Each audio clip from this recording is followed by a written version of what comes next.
Good morning girls. पिछले lecture में हमने भारत की विविधताओं का देश लैंड ऑफ डाइवर्सिटी में रचनात्मक विभिन्नताएं या जियोलॉजिकल डाइवर्सिटीज़ देखी थी और उसमें हमने लास्ट में सुंदरबन तक छोड़ा था। आज सेकंड पॉइंट ले रहे हैं हम धातली विविधताएं, डाइवर्सिटीज़ ऑफ रिलीफ। अब बच्चों, रिलीफ क्या है? रिलीफ है समुद्र तल से ऊंचे उठे हुए समस्त भूभाग, जिसमें पर्वत, पठार, नदियाँ, घाटियाँ, झीलें, तालाब, सब में झीलें वगैरह सब इसमें आ जाती हैं। नहीं, लैंड पार्ट जो भी धरातल की सतह पर है, चाहे वो दिखने में गहरा है, आपको घाटियाँ बहुत गहरी हैं, पर वो है सब समुद्र तल से ऊंचे उठे हुए भाग, उसको हम बोलते हैं उच्चावच या रिलीफ। और ये सब कहाँ से ऊपर उठे हुए होते हैं? औसत समुद्र तल से। ठीक है। अब इसमें बच्चों धरातलीय विविधताओं में जैसे हमारे पास नॉर्थ में हमारा एशिया के संदर्भ में हम कहते हैं तो भारत के पश्चिमी हिमालयाज़ बोलेंगे, पर भारत के संदर्भ में हम बात कर रहे हैं कि भारत के हमारे कहाँ हैं? नॉर्थ में हिमालयाज़ हैं, द ग्रेट हिमालयाज़, जो कि कितने हैं? औसत आपके 2500 मीटर से ऊपर हैं, यानी 6-7 हज़ार मीटर की ऊंचाई पर परमानेंट बर्फ़ की चोटियों से ये घिरे हुए हैं।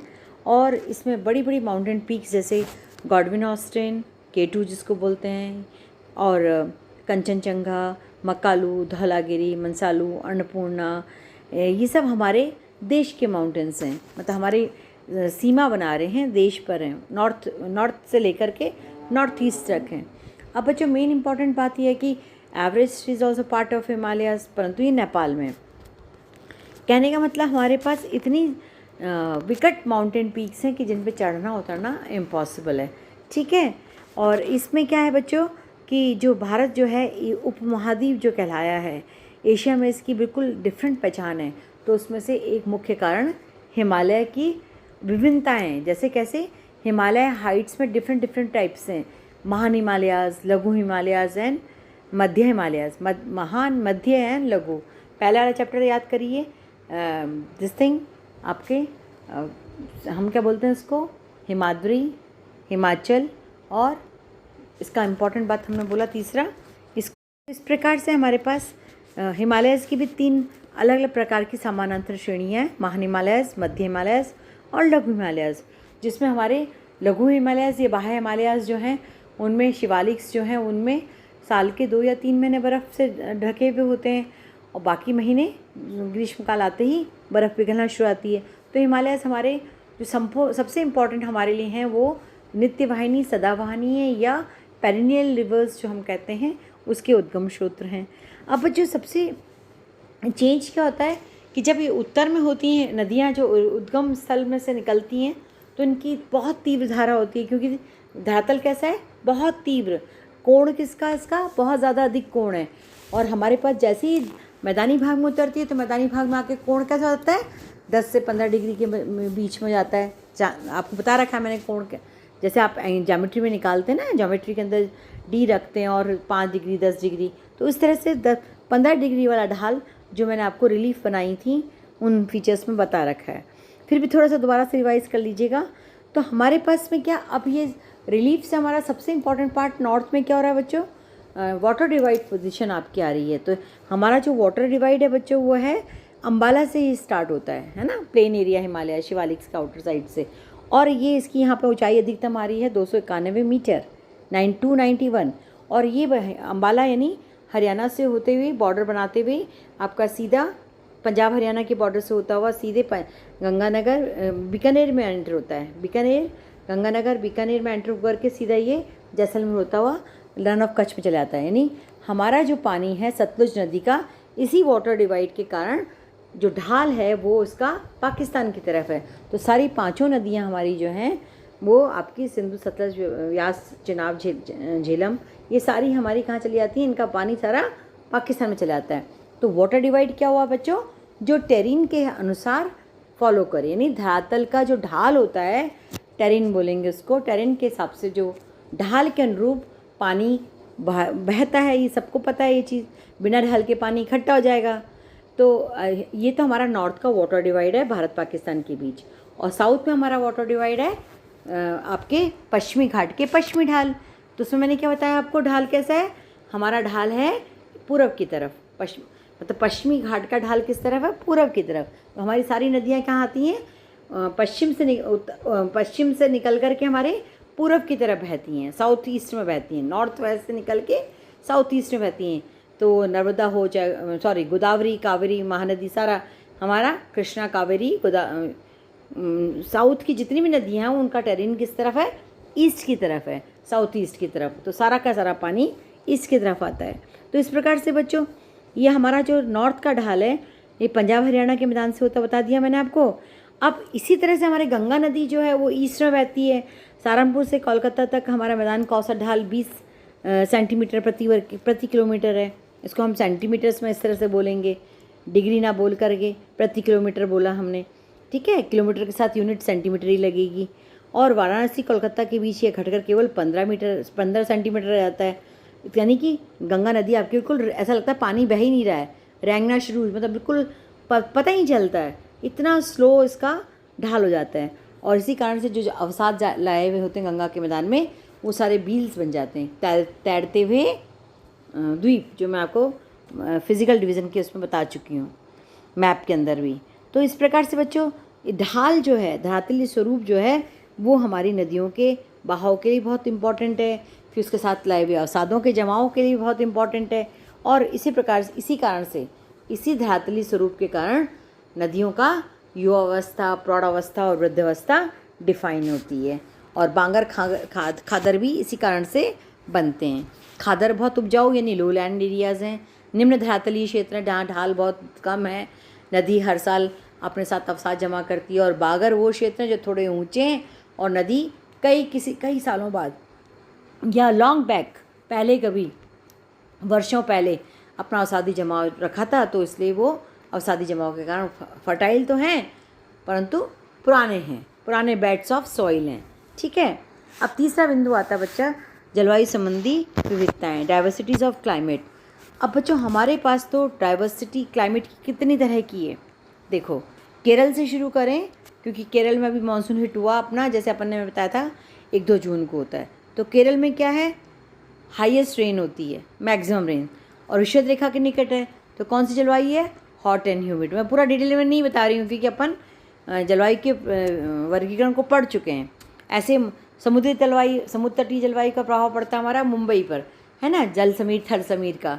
और दिल्ली है बिल्कुल कॉन्टिनेंटल, नागपुर है बिल्कुल महाद्वीपीय जलवायु, यानी अपना कोई जलवायु नहीं। उत्तर से हिमालय से हवाएं ठंडी आई तो दिल्ली में का मौसम ठंडा, टेम्परेचर एकदम डाउन हो जाता है और दिल्ली ठंडा हो जाता है। समुद्र तट बहुत दूर है, इससे गर्मी में राजस्थान की हवाएं लू के थपेड़े चलते हैं तो दिल्ली का मौसम गर्म हो जाता है। तो ये कॉन्टिनेंटल टाइप का मैंने आपको बता रखा है।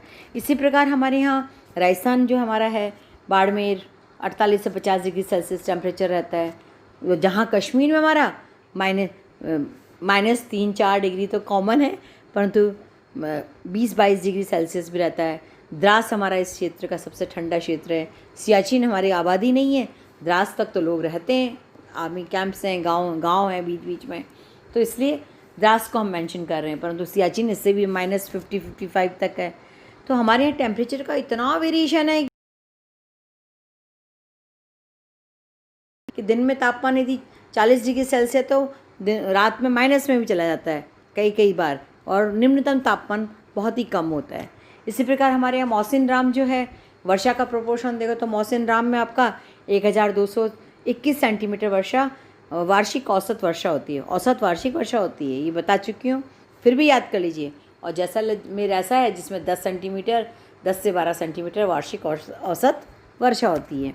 ऐसे पचतुरा नामक जो स्थान है हमारा गारो की पहाड़ियों पर, वहाँ एक दिन में इतनी बरसात होती है कि जैसलमेर में 10 वर्ष जितनी नहीं होती है। जीके का पॉइंट है ये भी। आपको मौसिन राम भी पता है। अब मैंने आज क्या बोला, गारो खासी जयंतिया हिल्स बताई हैं मैंने आपको मेघालय के अंदर। और ज़रा सा डायरेक्शन स्लोप साउथ ईस्ट होने से सारा हिट करता है मानसून बंगाली की खाड़ी का आपका इस पे खासी, है ना, और जयंतिया हिल पे। और यहाँ पर जो एक जगह का नाम बता रही हूँ मैं, अंडरलाइन कर लीजिए कि एक दिन में यहाँ इतनी बरसात होती है, इतनी ज़्यादा बरसात होती है कि जैसलमेर में 10 वर्षों में भी उतनी वर्षा नहीं होती है। तो ये इस प्रकार से हमारे यहाँ बहुत उष्ण जलवायु भी है, आर्द्र उष्ण भी है, शुष्क है, वेरी आर्द्र भी है, और ठंडी भी है, और डेजर्ट टाइप भी है, मरुस्थल टाइप भी है। तो इस प्रकार से हमारे यहाँ अनेक प्रकार की जलवायु विभिन्नताएं मिला करके भारत को अब विश्व के अंदर एक बहुत विशिष्टता लिए हुए उपमहाद्वीपीय दशा को व्यक्त करता है। एक बच्चों, एक बात और बतानी है कि कन्याकुमारी पर दिन रात की अवधि में केवल 45 मिनट का अंतर होता है बच्चों। ठीक है, किस बात से बोल रही हूँ मैं? ये जीके का पॉइंट है, फिर अंडरलाइन कर लीजिएगा, दिमाग में बैठा लीजिएगा। अपना जो ISD Indian standard time line है, IST, वो कितने पर है? 82.5 देशांतर पर, 82.5 देशांतर पर है। उससे क्या होता है, हमारी हमारे भारत की पूरी घड़ियाँ चलती हैं। अब अरुणाचल में जो टाइम है वो हमारे राजस्थान के टाइम से आधा पौना घंटे ज़्यादा है। देखो कैसे, हमारे यहाँ तो चलती है आपके 68 देशांतर लगभग, है ना, और वहाँ चलती है आपके 192। तो एक देशांतर पे 4 मिनट का अंतर, तो 30 मिनट 35 मिनट का समय हमारा वेरिएशन है। पर हमारी सारी घड़ियाँ एक ही समय बताती हैं, चाहे वो अरुणाचल की हों चाहे वो बाड़मेर की हों। परंतु बच्चों, एक ऐसा हमारा क्षेत्र है कन्याकुमारी, जिसमें दिन रात की अवधि में केवल 45 मिनट का अंतर होता है, वेरिएशन, जबकि कश्मीर में ये अंतर 4 घंटे से भी ज़्यादा होता है। ठीक है, ये बात सोचिएगा। क्लास जब लाइव क्लास होगी तब कभी पूछेंगे तो बताऊंगी। अब आज के लिए मैं चौथा बिंदु ले रही हूँ, वनस्पति संबंधी विभिन्नताएँ। बेटा हमारे यहाँ वर्षा की इतनी विभिन्नता है, 200 सेंटीमीटर से अधिक वर्षा वाले क्षेत्र हैं हमारे पास, 200 सेंटीमीटर तक वर्षा वाले क्षेत्र हैं, 100 से लेकर 150 सेंटीमीटर वर्षा वाले क्षेत्र हैं। फिर हमारे 75 से लेकर 100 सेंटीमीटर वाले वर्षा क्षेत्र हैं। फिर हमारे 25 से लेकर 50 सेंटीमीटर वर्षा वाले क्षेत्र हैं, और 25 सेंटीमीटर से कम वर्षा वाले क्षेत्र हैं। तो इस प्रकार से वर्षा की विविधता के कारण ही वनस्पति के अंदर विभिन्नता है। Thick forest, evergreen forest, equatorial forest, monsoon forest, desert forest, mountain type of forest, यानी कश्मीर में पर्वतीय वन, राजस्थान पंजाब हरियाणा में उष्णकटिबंधीय कटीले वन, या पंजाब हरियाणा मध्य प्रदेश का उत्तर प्रदेश का पश्चिमी भाग है वो आपका शुष्क प्रदेश के वन है। फिर हमारा जो मध्य प्रदेश है उसमें शीशम, सागवान, पलास, ढाक ये बहुत होता है, हाईएस्ट फॉरेस्ट्री एरिया है। असम में हमारे बहुत थिक फॉरेस्ट्री एरिया है। फिर यूपी में फॉरेस्ट्री कम है, वन क्षेत्र, वानिकी क्षेत्र बहुत कम है। तो हमारे देखो सारे के सारे हमारे ड्राई फ्रूट्स हमारे यहाँ होते हैं, सारी वनस्पति, है ना। गरम मसाले हमारे सारे वेस्टर्न घाट्स पे हो गए, कर्नाटका, केरल, और इस पे तमिलनाडु के दक्षिण में। तो कहने का मकसद हमारे पास सारी प्रकार के चौड़े वनों के वृक्षों के आकार की बात करें तो हमारे चौड़ी पत्ती वाले वन, नुकीली पत्ती वाले वन, सकड़ी पत्ती वाले वन, थिक हेयरी वन जिसे हम कैक्टस बोलते हैं, जिसमें वाष्पीकरण जल्दी नहीं होता है क्योंकि उसमें रोए होते हैं और गूदा होता है उसके अंदर, कैक्टस के अंदर, तो वो पानी बिल्कुल साल भर तक पानी भी नहीं मिले उस पौधे को, तो वो ईजिली सर्वाइव कर जाता है। जीरोफाइट प्लांट्स में आपको एक वर्ड में बताया था। तो कहने का मतलब इस प्रकार से हमारे पास वनस्पति का जो है ताप के कारण, मिट्टी के कारण, वर्षा के कारण और ऊंचाई के कारण, हमारे पास इन सारे कारकों के कारण, भौतिक कारकों के कारण वनस्पति में भी डाइवर्सिटी इन वेजिटेशन पाई जाती है, विविधता पाई जाती है। अब फिर बच्चों है हमारा वही स्थानीय समय की विभिन्नता। हमारे पास आधे घंटे का ही समय है। अरुणाचल की घड़ियाँ स्थानीय समय के आधार पर देखें तो वहाँ सूर्योदय आधे घंटे पहले होता है, और हमारे 5वें बिंदु के आधार पर बता रही हूँ बच्चों मैं स्थानीय समय की विविधताएँ। तो जैसलमेर में हमारा सूर्योदय आधे घंटे बाद होता है। पर कहने का मतलब 68 डिग्री 7 मिनट पूर्वी देशांतर से 97 डिग्री 25 मिनट्स है। तो 68 से 97 कितना हो गया बच्चों? 21, ऑलमोस्ट 22 डिग्री। तो इसमें 4 डिग्री का करिए तो 100 करीबन हर देशांतर पर एक देशांतर से 4 मिनट अंतर है। तो कैलकुलेट कर लीजिए, लगभग हमारा इसको 30 मिनट में हमारा करीबन 120 मिनट के आसपास वेरिएशन आता है अरुणाचल से सौराष्ट्र या गुजरात या राजस्थान तक, गुजरात सौराष्ट्र मान लीजिए। तो अब हमें इस सब को संभालना है, इतनी विशालता हमारी पूर्व से पश्चिम भी है। तो छठा बिंदु हमारा आता है बेटा जनसंख्या की विविधता। अब जनसंख्या की विविधता में तो हमारा highest populated, second highest populated country हैं वर्ल्ड के, चाइना के बाद।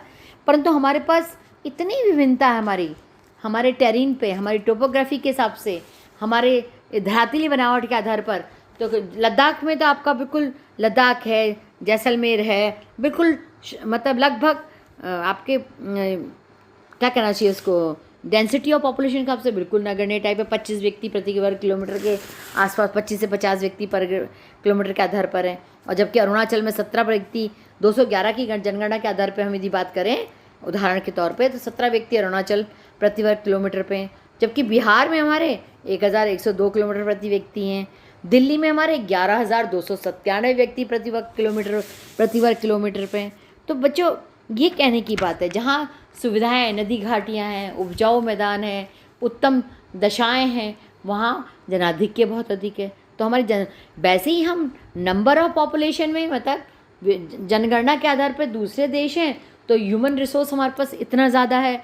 और हमारी धरातली विविधता के आधार पर भी जनघनत्व में भी इतना बड़ा वेरिएशन है। तो आज के लिए बच्चों इतना ही। Thank you.